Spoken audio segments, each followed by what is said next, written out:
Is it safe to say there's not a collection of these anywhere else? It's pretty safe. Yeah, right. To me, this is like one of the coolest things in your gym amongst really cool things. If you can buy Jackson collars for $3,000, you did incredibly well.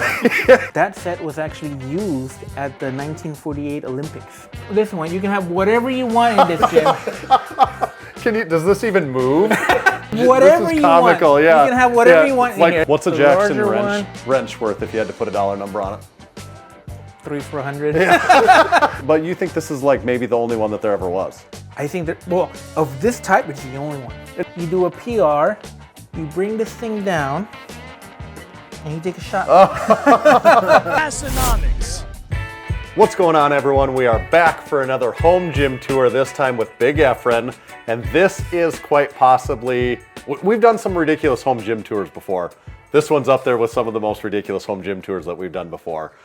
Primarily because if you haven't seen Big Efren before, he has possibly the wildest collection of vintage weights that certainly that I've ever seen, maybe that anyone's ever seen before. So Efren, thanks for giving us the tour. We're excited to check it out. I'm glad you guys are here, finally meeting you. Yep, and I warned him before, we may leave with heavy pockets if we can fit any of these 45s in or if a couple things here and there, so make sure to check us before we go. And I warned them that we're going to weigh them before and after. That's fair. We probably have to do this somewhat systematically because you have so much stuff that I want to at least hit the highlights of all of it, and you go ahead and stop me on anything if we get to something that. So let's kind of start in this. If we call this the front area here, you have. I'm going to go the front corner, if that's all right with you to start over here. Let's do it. You've got a barbell rack with, boy, I don't know how many barbells. You got like 30 bars over here. Yeah, I think I have like 35. And you know what's funny? Because I always talk about, well, I have about 70, 80. And people tell me like, well, what do you mean 70, 80? I only count about 20, 30 up in your ceiling. Right. And well, here's the rest of them. Yeah, when we get to that, and I actually haven't barely even paid attention to the ones in the ceiling until you just mentioned that now. Wow. What are these with the, you've got a couple that have like the threaded collars. The grooves, those are the yeah. Russian ones. Yeah. And essentially in the Soviet Union, back in the 50s, they created that design so that the collars actually lock onto the groove and they just never come off. Okay. And over time, both Rogue and Eleiko made their own version of it. And so I have a couple of the original Soviet and then Rogue and an Eleiko one. Okay, you've got I'm just pointing things out. You got a custom gold Cadillac bar. What about any other bars in this rack that I usually like to go through? I touch every one and try and point out what they are. I almost don't know what any of these are. That rarely is the case. Well, I don't know that you'll ever know what these are. This is actually a bar from Gold's Gym. Okay. And I actually have a picture of Arnold using it. This bar. That actual bar. That is really cool. Yeah, this one right here. Yeah, that one. It's a short bar. It's a short bar. And they used it for curling a lot. Yeah. That's really cool. Yeah, thank you. We got on the wall right next to the bar. Oh, actually, also those clubs. What are those? So those are actually from Osmo Kiha, a big-time collector who did a couple products over the years. Okay. And he wanted to create a modern version of an Indian club. But the dilemma is when he actually made it, check it out. See if he can take a few swings. Whoa. Wow.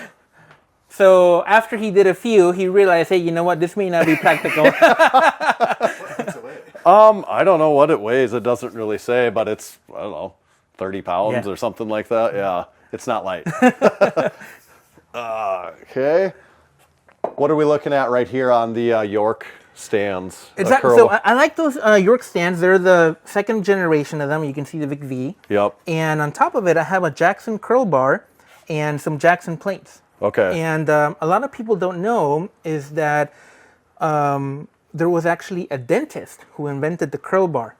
And he, after creating the curl bar, because he realized he wanted to help people with, the wrist. Right. And over time, he just couldn't keep producing them. And so he partnered with Andy Jackson. Yeah. And they made a deal where Andy would take over the design and the pen. And Andy Jackson was basically the one that really mass produced them for some time. And that later on, York actually bought the pen. But that's the the beginning to the transition of it. And was Andy Jackson in the Northeast? Where was he at? In New Jersey. Okay, New Jersey, yeah. What year are we talking here? In the 50s. Okay. 50s and 60s, yeah. Is this a grip? Yeah, that grip? actually was also, it came from Gold's Gym. Okay. Yeah, it's a Bruce Lee gripper. Yeah. And it's full of, a bunch of just Jackson plates. You've got a 1 1/4 pound Jackson plate on there. How rare are those? They're pretty rare. Okay. I have quite a few of them, but they're pretty rare. They're not rare in this garage gym, right. particularly here, but generally speaking, they're rare. Right. And that being said, this gym, how long have you been collecting your vintage equipment? How many years? So I've been into lifting and equipment my whole life. Okay. It may not seem like it, but I have been. And but the hardcore vintage, probably in the last 8 years. Okay. And then really into it, 5-6 years. 5-6 years. So some of this you've probably sourced somewhat locally, but you've had most of this has probably been shipped to you, I would think, right? But it's not this. You're not going to find this stuff at your swap meet down the road. Like 95% of it has been shipped to me, which is kind of crazy considering I have probably 25,000 pounds. And this is a real story. When we were getting ready to start recording, the UPS truck pulled up, and he says, "I don't think I have anything coming today." Well, you did have a pair of York deep dish plates coming today, and you didn't even remember. So, No, I did. Yeah, I did. Or you didn't know yet. Yeah, yeah. So we can verify the UPS man has been here before. What's the rack of all the Circus fixed bars or the Circus Globe loadable bars? Like, you tell me what we're looking at, even. Yeah, so essentially the Circus Strongman globes, they've been a favorite of mine for some time, but they're really hard to get. Yeah. And a lot of them go back to the early 1900s, and I just became really into them and started getting more of them. And I actually started with that Zuber rack over there, that white one over there. Yep. And over time, I just kept accumulating more of them. I was like, oh no, where am I going to put them? So then I actually found out that through trial and error that a fixed barbell rack works perfectly for them. Right. And so I ended up, getting it, and I added these little posts for the change plates, and then I added these pedestals for the one on top because it wouldn't fit here. So it actually has worked out amazingly well, and it's only been here for a few months. I've been working on it little by little, but I really like it. A kind of a theme of your gym and your setup is you maximize your space, but also like in a way that shows off the collection, because it's also almost like a showroom in here, like honestly. So you've got things like adding those posts is a good example. Like you add those in so you can also put the change plates inside of this rack that's otherwise just going to hold the fixed bars. Yeah, well, I mean, it's always been really important to me in terms of, one, I like to use everything, but then two, if I just have it on the floor and whatever and I'm not enjoying it, I can't use it, I can't get to it, then it's just, why? Yeah. We talk about flooring a lot. These are not horse stall mats. This looks like rolled flooring here, I think, right? You have premium rolled flooring. It still looks like it's about 3/4 inch thick, but I can tell it's not horse stall mat because there's not a 6-foot seam there. It goes straight all the way to the end. Yeah. What about the Jacksons on the wall behind you? So this is actually a totally new installation, if you will. Get out of the way. Yeah. And I'm still playing with it because I actually have a few different sets, but I made it so that I can actually showcase all the different sizes and actually still have a few more that I need to put up there, and I need to trade out my different versions and generations that I have. But yeah, the idea is to just show all a full Jackson set. What generation of Jacksons are we looking at? So these are actually all combination third, and I have some second generation. Okay. And the really cool thing about them, I mean, they're one of the few that are marked all the way down to the 1 1/4. And even the 10 ounce, with his branding. Oh, okay. And they're nicely made. If you think about the York Milled and the 25 and under. Yeah, it's got nothing. It might have the number on it. They're just hockey pucks. Yeah, right. Yeah, that's cool. What brand of vintage equipment is your favorite to collect? Could you pick? I don't know that I can pick. Yeah. I don't know. Yeah. I like them all. I mean, can't you tell? Yeah, that's true. This isn't necessarily a York collection or a Jackson collection or a Weeder collection or anything like that. It is a big variety too. You have custom, calibrated from Watson. Yeah, these are from Watson, and then my calibrated Ivanko's down there. Oh yeah, and a few things. I didn't even know. See, those are the calibrated Ivankos, for example, is a set that's really cool, but you could lose it in the mix here with everything else that's going on. Yeah, actually, it was one of my early favorite things, and over time, I've even figured out, like, should I keep it, should I not? But now I can't get rid of it, so I found a good spot for it down here. Yeah, you've got a open. Is that a Eleiko? Yeah, it's an Eleiko. Gold Eleiko. Gold. Open trap bar. I keep it down here so that it's easy for me to grab at any point. So yeah. There's a gold theme too. There's a vintage theme and there's also a gold theme. Well, we missed the Jackson. My globe set. So is this a complete set of Jackson globes? Or well, it's from 20 to on here it's 25 to 70, but I have 20 to 70 on a single. But you know what? What's funny? This rack cost me $50 from Walmart. So, and it's holding a few more dollars worth of plates. You know how they talk about how you can have $200 shoes and a 10-cent squat. So this is like a 10-cent squat with a 3,000 total. Yeah. And these are hard to find also, I would assume. Oh, they're incredibly hard to find, especially the labeled ones. Okay. And the difference between these and the Yorks, look, check it out, is the handle sticker. Okay, and the cast is really clean, and they're all branded very nicely. And they're incredibly hard to find. And wasn't Andy Jackson making a lot of stuff like in his basement and stuff like that they say? He was a one-man show doing it all in his basement, and the quality of his products is incredible. Yeah. All right, let's look at the back then. We talked about the circus barbells in the front. You've also got more back here. I mean, there again, it's probably a variety of brands, but these, am I correct? Just finding one of these is difficult, right? Yes. So the fact that you have like 25 of 30, whatever the number is kind of 40, insane, right? A little bit. Not insane. I don't mean to say insane as a bad thing, but I mean it's just. Is it safe to say there's not a collection of these anywhere else? It's pretty safe. Yeah, right. Obviously. Anyone in the group here that sticks out to you as one that's particularly meaningful, or? Well, they all have a cool story of how I got them. That's part of what I really like. Yeah. Like for example, this came from a very OG collector who had them, and there's actually only a few of those in the world because they're the small ones. If you can tell, there's basically 3 different sizes: small, medium, and large. And 99% of them are the medium and large, and there's really only a couple of the small ones. And I think I have 2 out of the 3 in the world. So they're just very cool. What's with the random few buns that are down here? So I collect the York buns. Yeah. And over time, they wouldn't fit in my rack. So then I was like, I'm just gonna put them out here. Yeah. So you've got extras there. Is that a Jackson scale weight? Yeah. So that's not marketed as a piece of gym equipment typically, right? No. That's an actual scale weight. So Andy Jackson was making scale weights or something too then. No, but he was making them for lifting. Oh, he was. Okay. Yeah. But that's what that looks like, is like a scale calibration weight. Yeah. But I mean, I don't think there's another one known out there. It might be the only one. It came from his family. So yeah, and I have an old jack. Car jack down there, and then with some weights that Milo and Jackson, and then this is pretty cool. Is that a single? There's not that many of them. Pair? I have a pair there. Yeah. I don't like singles. Yeah, got to match them up. Yeah. And but it's an old competition jack stand that goes up. So it's pretty cool. Also really has a car jack stand vibe to it. You can tell he took in.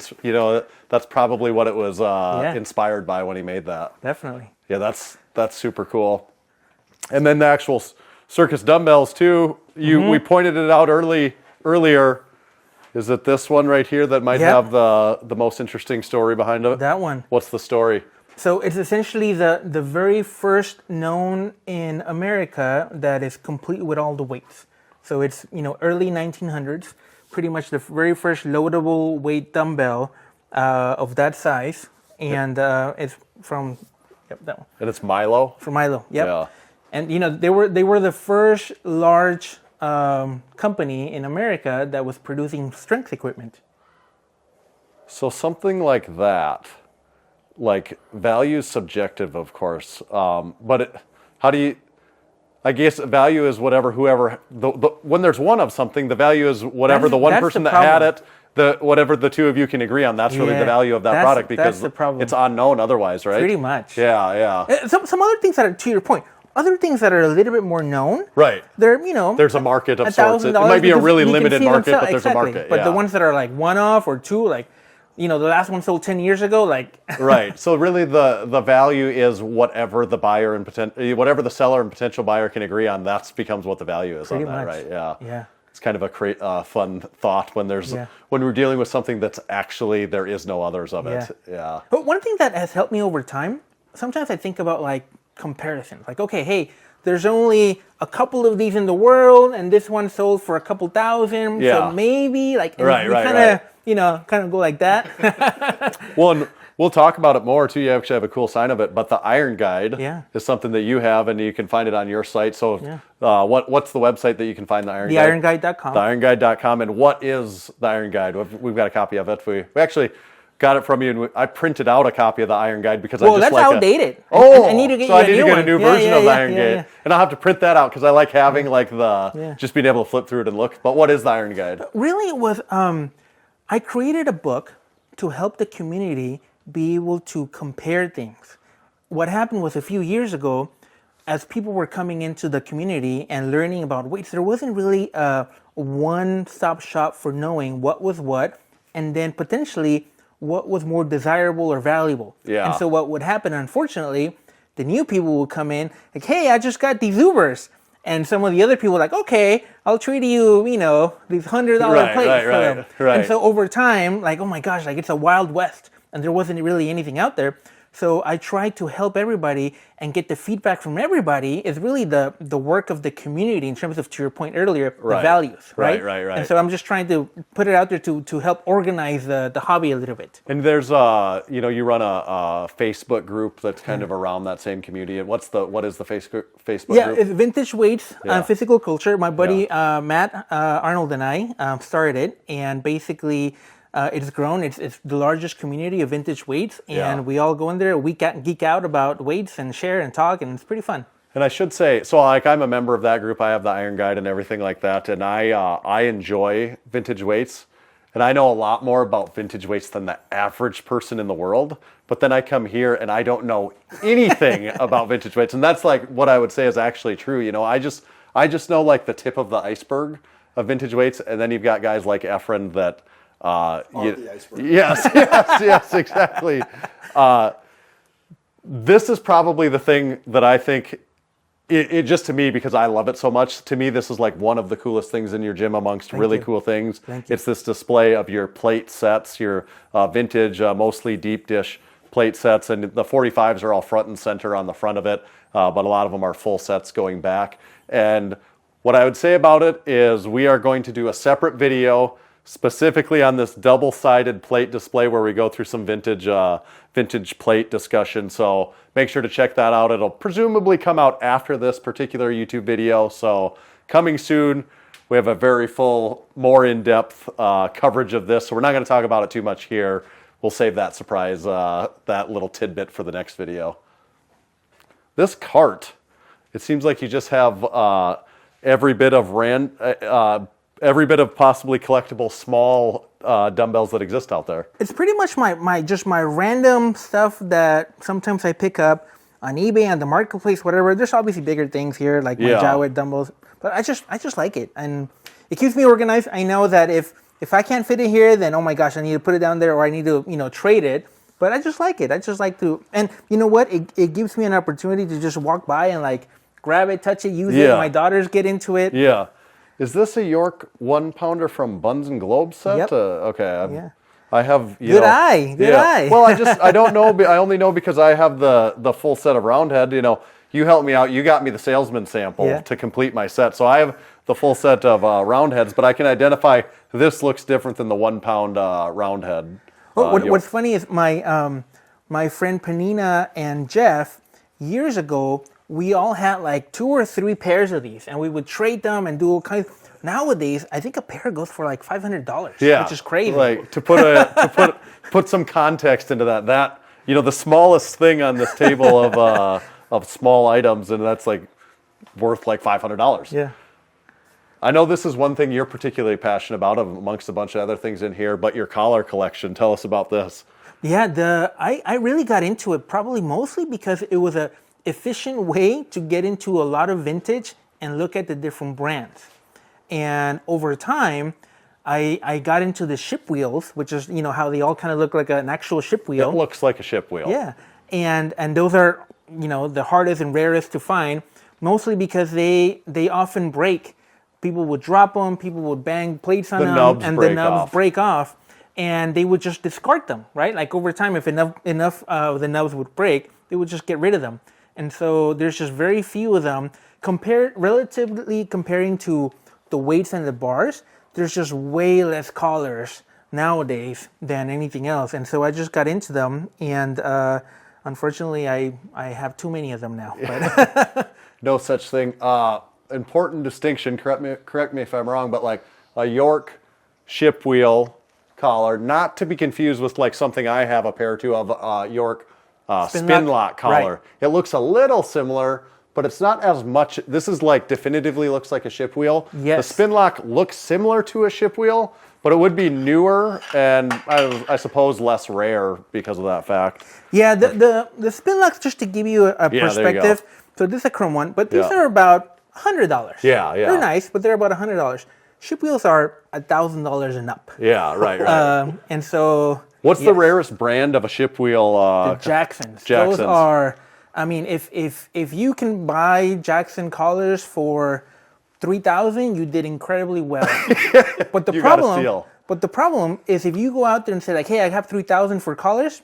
Crickets. You can't just have $3,000 and turn it into a pair because there's so few. Right. You have to find the person that's motivated to sell them. Right. Yeah, that's probably the case with a lot of the stuff. Yeah.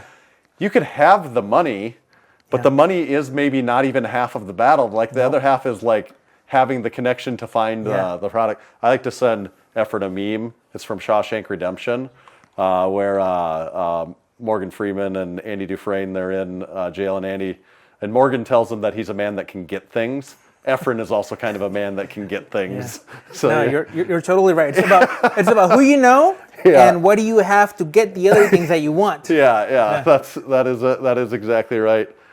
You've got non-45s. This is actually kind of an interesting piece of the collection, maybe a little controversial. It's a collection of mostly 35s down here. There's a lot of people that are. What would you say? 45 divas. 45 divas, where they only collect the 45s. 35s, interesting. Like they've apparently been present in the culture and like most of the sets all along. Jackson's made in 35s. Is there many out there where they never had a 35 of like the vintage weights, or do you think most of them had 35s? There's a few, maybe later in like the 60s, but most of them actually had 35s. The German ones, obviously the 15 kilo. But I mean, those go back to the 1930s, so they've been here from the beginning. And even that English one, the BAWLA, which is British Amateur Weightlifting Association, that's a 30-pound. So you have 35, the 15 kilo, and that 30. And this is really just me sticking it to the 45 divas. Yeah, it's interesting even that they labeled that as 30 pounds. Yeah. That's not stone. Right, yeah. Yeah, that I have the complete set, and it came from an amazing gentleman in England, in the UK, and that set was actually used at the 1948 Olympics in the warm-up area. Where were the Olympics in 48? In London. Yeah. That's cool. You've got a rower. Yeah. You got some modern day cars. He sneaks in a couple modern day things in here. Don't let him fool you. It's not all vintage. These look pretty new. You've got a Peloton and the rower. This is I can't remember. What is the brand of the rower? It's a water rower. Yeah, water rower. I know it doesn't look like I use it, but I use it. I believe you. And I mean, as we're talking modern stuff, you have your 6-post rack right here that you have the custom gold Efren header on. What? Who is this? Who is Rogue. Okay, this is a Rogue. RM6, I guess, basically, or at least it's converted into RM6. It's the 1-inch hardware, and you have the Rogue Rhino. The Rhino, the original Rhino. Yeah.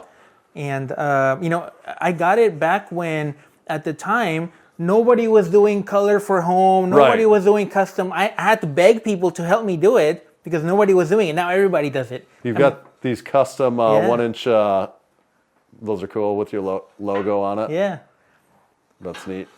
What's this wheel off the side of it? It's a roller. So like if you ever hurt your shoulder or back or whatever, it's sort of like a roller. Okay. You just kind of use it to dig in. Exactly. Yeah, you got the Pretty useful. Mutant Metals monolift arm attachments. Those are pretty sweet. I'm pretty much an upper body all day, no legs type of thing, so I bench a lot, and that's the greatest thing there is for that. Okay, you use the an Eleiko adjustable bench. How'd you decide on that one? There's a lot of different adjustable benches out there. I really like it mostly because of the essentially the urethane, molded urethane. Yep.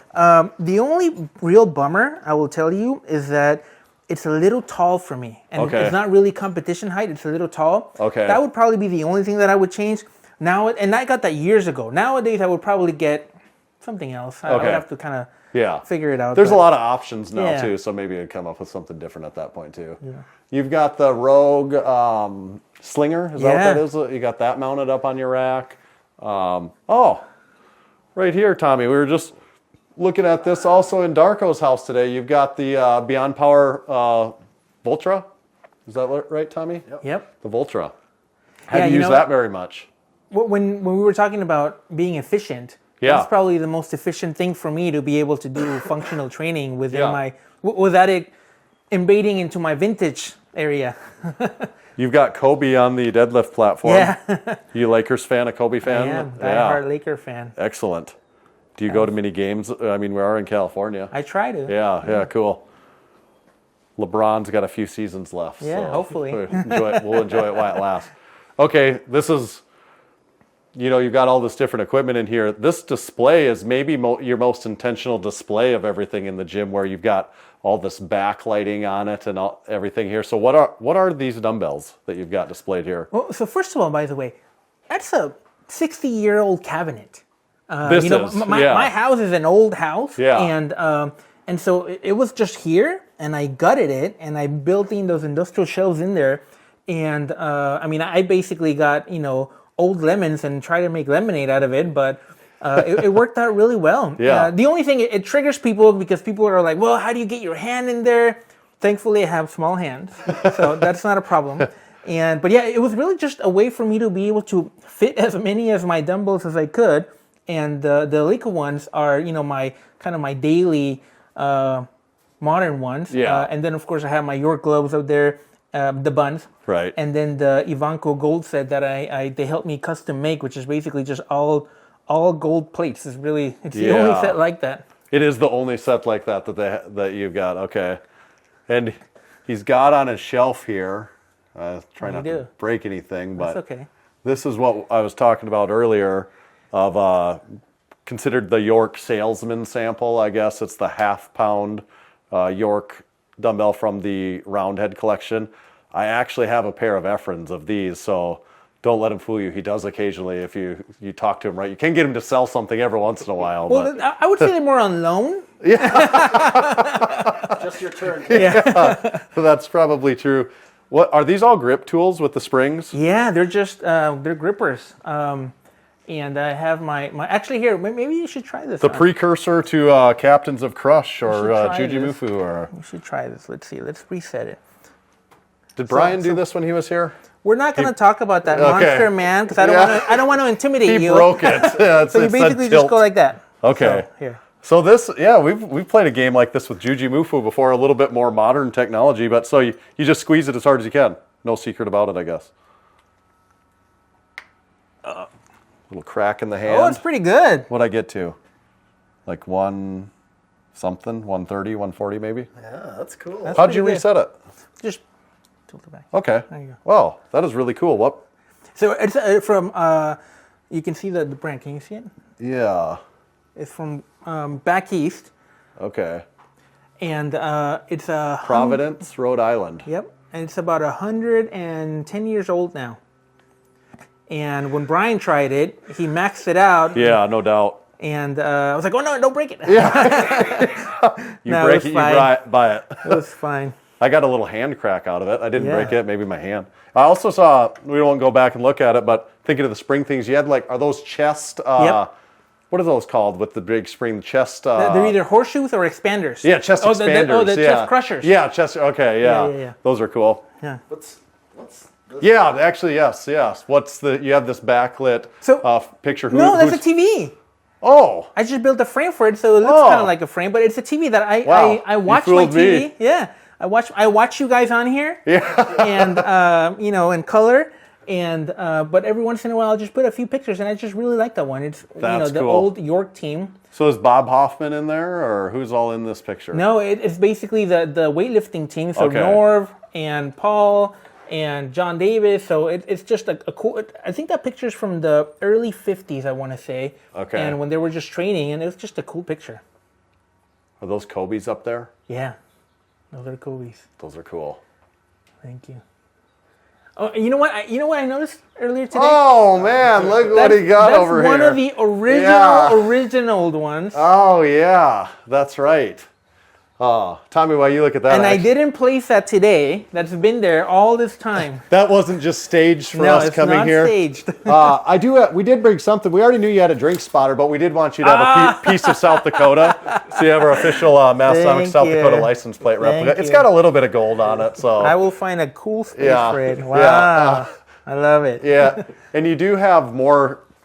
What brand are these? I mean, these are more like Captains of Crush. No, those are Teddings. Those are Warren Teddings. Yeah, original. So is this the first company that made them like this? Would it be? These pretty much. He was the godfather of them, and it was one of my few wild finds. I found a complete set, and apparently, I'm into grip, but not crazy into it. Right. But my buddy tells me it's one of the only ones that he knows that it was like an original complete set. And I was gonna challenge you, if you can close one of these grippers. You can have this one. You can have whatever you want in this gym. Does this even move? You tell me. It shows on thick. What? It says an H on it. Do they all say H? It's a Hercules. Okay, is that what this one's called? Yeah. Hold up so we can see how thick that is, Terry. This is whatever you comical. Want. Yeah, you can have whatever you want in like here. Or everything. Same size as the. Did Brian touch this? Like, no, did these he are get new. it to move? These are new. I mean, is this a joke or no, yeah, it is. It is. Yeah, it is. no, I know this is, but like, did they make this like that anyone could ever move this? Yeah, right. Yeah. Like, that's comically. I mean, it is funny. This is actually a good product. I think even maybe the one below. So try that one. Yeah, like that's also like a joke. Incredibly hard. Yeah, it's huge. Yeah, this is the T. What do you know what the T is? It's I think it's called. Oh, I got it. You missed it. Yeah, I'm not gonna do it again. Sorry. What's the Eleiko power bar here? What is this? So it's actually my daughter's. I got it from my daughter many years ago when she was younger, and I'm hoping that she can use it soon. So I just always keep it there for her. Yeah. What is the set of plates that you've got here? So these are essentially my bumper cart, Yep. and these are my two favorite sets. So that's the Usaka Atlanta, and then the Eleikos. And on top, you've got custom kettlebells? No, these are from Black Iron Strength. Okay. And they're kettlebells that have a rotating handle, and they're actually really, really fun to use and really efficient. They have a really interesting look to them, too. Yeah, those are cool. We didn't look at that. What's all? Yeah, you've got this collection of it's basically my standard collars and it's my Jackson Shrine, if you will. Okay. And I get my friends make fun of me because I have all these little tiny little things, and I've just accumulated so many of them. You have a wrench, a Jackson wrench. Yeah. That's pretty cool. Well, they're hard to get. They actually made two versions of them. What's a Jackson wrench worth if you had to put a dollar number on it? $300-400. Yeah. So now imagine that. That's every one of these little things is probably that much. Yeah. Yeah. Yeah. So he made that one, and then he made the other little one with the J. Oh yeah. Yeah. This is probably only like $200. Yeah, that's it. Yeah. Budget buy. Yeah. But again, even if you have the $200, nobody will sell it to you. So. Right. We're going to talk about we'll talk about these more when we talk about the other plates, but you do have kind of a very intentional weight cart here with all the Avanco OMC or Vanco OMC. C stands for chrome. You're getting there. Yeah, I'm learning. He's teaching me Good job, things. good job, good job. You have a big collection of those. This is really cool too. We talked about it a little bit beforehand. Yeah. This is presumably a one-of-a-kind Jackson Vertical leg press. Yeah. And you would lay down your back on the ground, put your legs in the air, and then put your feet, I guess, against here. I don't know if there was ever any sort of flatter surface on the bottom of this. Well, Maybe there probably was. I feel like at some point he meant to do one and he just never did. Right. So he would just. But do what you did earlier where you showed us where it actually raises up. So I don't want to touch it. So you would stand there and press it up like that. Yeah. And you have rods here that you can put weight on, and as well as on the side, so you can basically load it all up. It's 150 just as it is, but then you just load it up.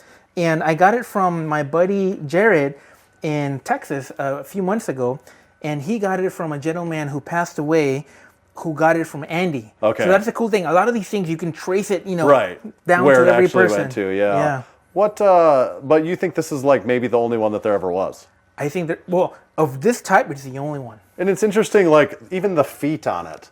It's been branded where it's Jackson in these curved arch letters, and then it says leg press machine, and then, like, it's the only one that there was. They made these. He took a lot of pride in his work. Right. That's what you can tell from that he's I'm not just going to make a foot plate. Yeah. It's going to say Jackson in arch letters and say leg press on it. And notice the cross-up as well here, too. Which is just like, his design on the plates. Right. Yeah, it's crazy. And add a wheels too, because eventually I want to roll it out. But I think what I really want to do is I want to build out, an actual seat to lay down and actually make it functional for me. But eventually I have, 200 projects lined up before it.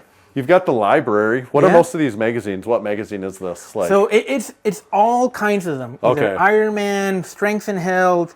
I have a full collection of a few of them, and that's how I do a lot of my research. Yeah, I have to. I like going to the original source. Yeah, to the source. Something I think is kind of interesting, like something that it's almost comes full circle. These to me, I don't know what you call them, but to me they're adjustable kettlebells. Which, how old are these? 100 years old or 100 plus? 100 plus years old, and a whole bunch of them were adjustable. There's probably different brands here that they were making similar adjustable kettlebells. Then now today, there's people coming out with new adjustable kettlebells. It's just over 100 years later, kind of rebranding the same thing that was had been popularized. That saying, there's nothing new under the sun. That's kind of, maybe not 100%, but there's a lot of things that, even in my magazine, sometimes I go back and you see the camber bars, and you see the different, bicep and curl things, and all kinds of different things that nowadays are like, oh my gosh, there's a new thing. Why does this one say 100 pounds strong on it? Let me show you. What's up with that? And it's got that little thin handle on it. Yeah, let me show you. This is when either for before or after you do a PR, you bring this thing down, and you take a shot.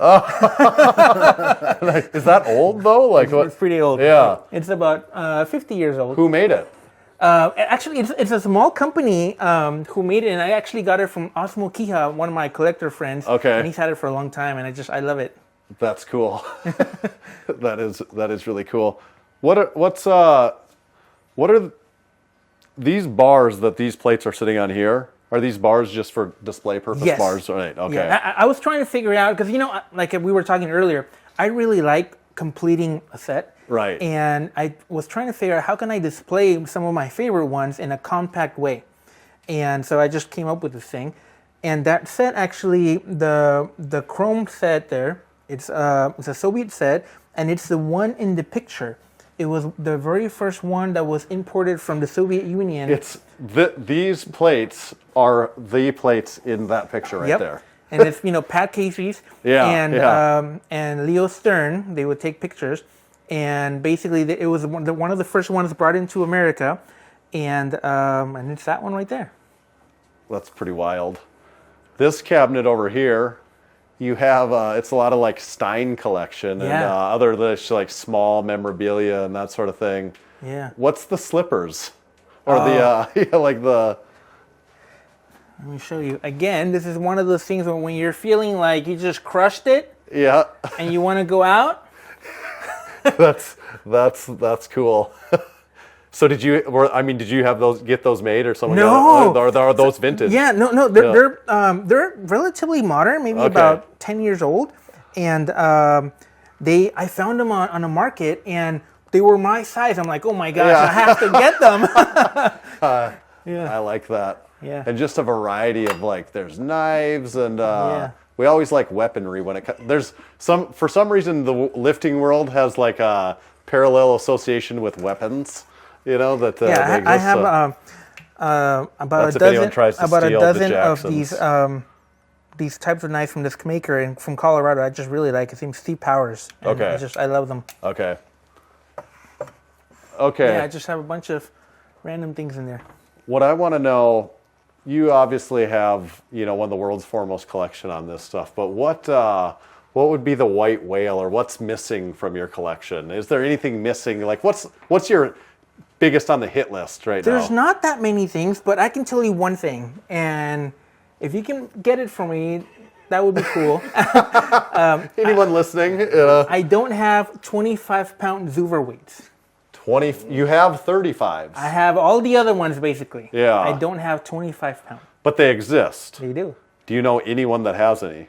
I know one person, and he does not want to give them up. Is he older than you? Yeah, a little bit that's older. a good sign. Yeah. He's been around forever. But he's in good health. I check in with him. Is there any way we could fix that? So someday. That's probably honestly one of my 25-pound Zuvers. Is there anything else? That would be number one on the list is 25-pound Zuvers. Yeah. Okay. Then you're done, right? Then I'm done. Oh, don't tell my wife. Yeah, no promises. Yeah. Do you think is there anything out there that you're aware of that seems like it existed that there are no known quantities of? You talked about like the 25-pound Zuvers, is there anything that's like a mythical collector's item that nobody has, that sort of thing? There's a few things. Yeah. And, part of the dilemma a little bit is, like, for example, the big wheel Roberts. Yeah, I noticed that. I actually was curious how come you had these ones displayed separately. and they're not that old. They're from the 60s. Okay. But that is the genesis for grip plates. Ivanko got inspired from those. Right. And they even put them in a poster and whatever. And they were nowhere to be found. Even they don't have them. They were looking for them until recently, a few years ago. But what's funny is, recently, I think 2 more pairs came up. Sometimes some of these things come in waves. Once people start really looking for them, then they come up. But there's a few things out there. Yeah, that's cool. Tommy, were you thinking something else too? Did we talk about? Oh, we didn't. I keep forgetting. I'm You're a barbell spend guy. too much time looking down. I never look up. Okay, so the bars. A variety of barbells up here. I know you've educated me before on, say, like, I'm a Texas power bar guy, so they're not that old, but I assume we're dealing with some of these barbells that are exceptionally older than that, too. Yes. What's their oldest loadable barbell, do you think? The oldest loadable barbell the oldest, I just got it from a buddy in Germany. Yeah. And this is such a variety of barbells. Like, they all just look so unique in some ways, too. This might be one of the oldest loadable barbells in the world. And you can see here the holes where basically the collars would go and hold on to there. And you can see it's recessed. It's very recessed. Yeah. Is the recessed area knurled? Like, barely. Some of the older bars are kind of like that. Yeah. And look at how thick it is. And then also, if you notice, there's a center knurl. But it's different reason for why you would want it. It's not for squatting, you're saying? Not for squatting. It's for one-arm snatches. Because back then, they were still doing that. But it's funny how similar it actually is. Like, they're like, nope, we want a knurl right in the center that's about that long. Yep. So this is from the early 1900s. Okay. And from Germany. My buddy just sent it to me. Again, from Germany. Yeah. That's really cool. Yeah.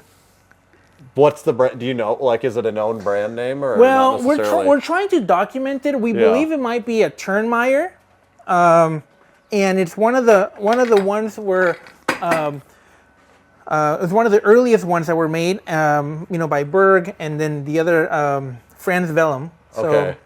Yeah, it's some of these things you just have to document and you're the one that has to create the history on it. Yeah. So then, is there anything to cover on these, or is it just I mean, anything else? Any other bar up top that you'd like to point out or anything like that? I mean, there's a lot of them. There's a lot of them. I have the Soviet ones. That's the original bar for the Soviet set that I showed you over there. Yep. That's the original bar from the Olympic set from 1948 Olympics. This one right here, 1948 Olympics. I have a couple Jackson bars that are very old. I have a very old York bar. I have some of the earliest, 1930s Yorks, some more Jacksons. Some other bars over there from Gold's Gym. I have a Zuvers bar. I have a Maverick bar. Actually, the late, great Richard Soren used to tell me all the time that the Maverick Super Bars were the best ever made. And they actually, from what I know, they used the type of steel that nowadays would probably cost thousands to reproduce. And they're incredibly, you can see the way they cut them. Yeah. It's just incredible. Very precision. And you can see the color too. It's that one and that one. There's like a different shade of a hue of steel. And what's the brand on those? Maverick. Maverick, okay. Maverick. Cool. Yeah. Little Top Gun Maverick action. And again, it goes back to necessity. I put them up there because I didn't have the space. They have to go somewhere. Where else do they go? And you're almost out of floor joists, so you can't get very many more bars. Almost. Oh, maybe you might. I guess you actually can get a few more, but not very many more. Yeah. This is a pretty epic tour. We probably didn't hit on every single thing because I just knew we wouldn't be able to, unfortunately. So let us know what we walked by. You saw in the background in the tour that we should have talked about that we didn't. Let us know what your favorite item here in Efren's home gym is. Leave us a comment. Check out our other home gym tours. We're doing a whole bunch of them. We got a big series going. We'd love for you to check them out. Efren, thank you for giving us the tour. This is great. We're going to do another video on those plates, so don't miss that. We'll catch you next time.